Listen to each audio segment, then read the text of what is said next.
This motion to instruct directs the conferees to insist that this legislation end the possibility of taxpayer-funded bailouts once and for all by stipulating that bankruptcy is the only available option for liquidating a failed financial firm. The motion also requires that the conferees and the public, by extension, have at least 72 hours to review the contents of the conference report before its final approval. We've heard time and time again that the Democrats' quote, resolution authority to wind down systemically significant financial institution ends the too big to fail doctrine and protects taxpayers. That's an outrageous and false claim. Read the bills. Both the House and the Senate let the FDIC do the following: lend to a failing firm, purchase the assets of a failing firm, guarantee its obligations to creditors, take a security interest in its assets, and even sell or transfer assets that the FDIC has acquired from it.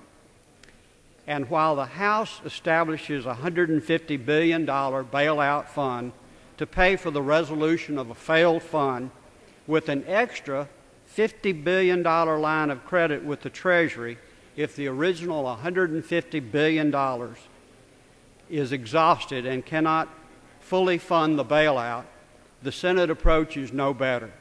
The Senate would allow the FDIC to potentially provide trillions of dollars from the Treasury in order to pay off a failed firm's creditors and counterparties in the aftermath of its failure, with the hopes that the funds can be recouped at some later date, but only a hope.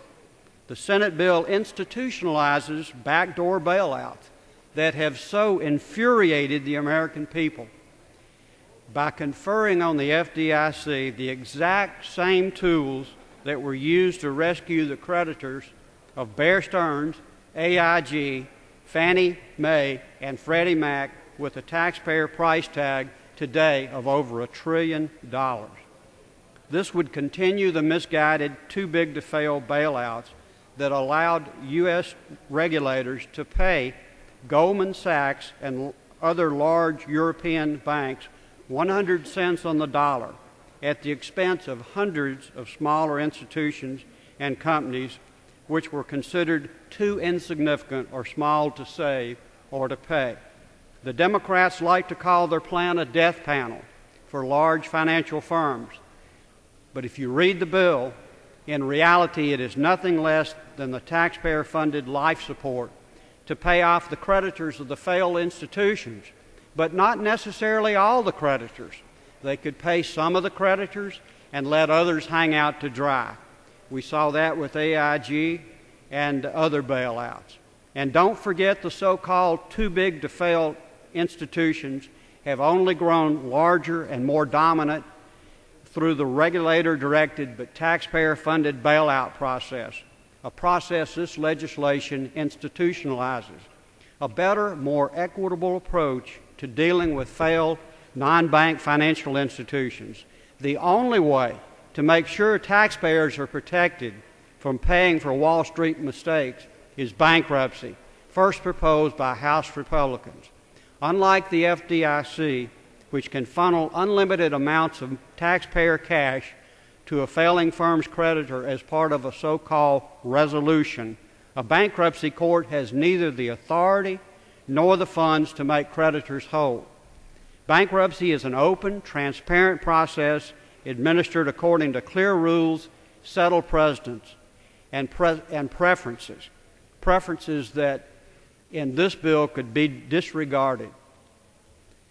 By contrast, the resolution authority proposed by the Democrats would be carried out entirely behind closed doors with no guarantee of adequate stakeholder participation and protection, and without a bankruptcy judge to ensure a fair and equitable outcome.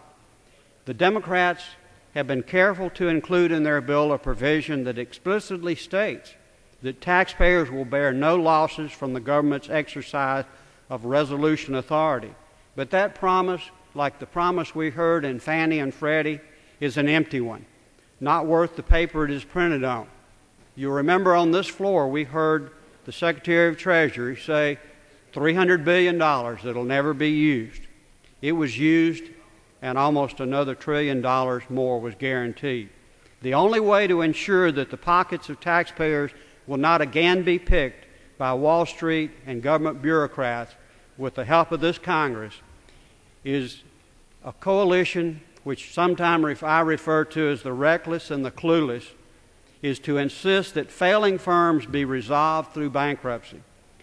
In conclusion, let me remind my colleagues that for 99.9% of companies and all individuals who find themselves unable to meet their obligations or their creditors, bankruptcy, not a government bailout, is the only alternative. It ought to be the alternative for failing too big to save corporations as well.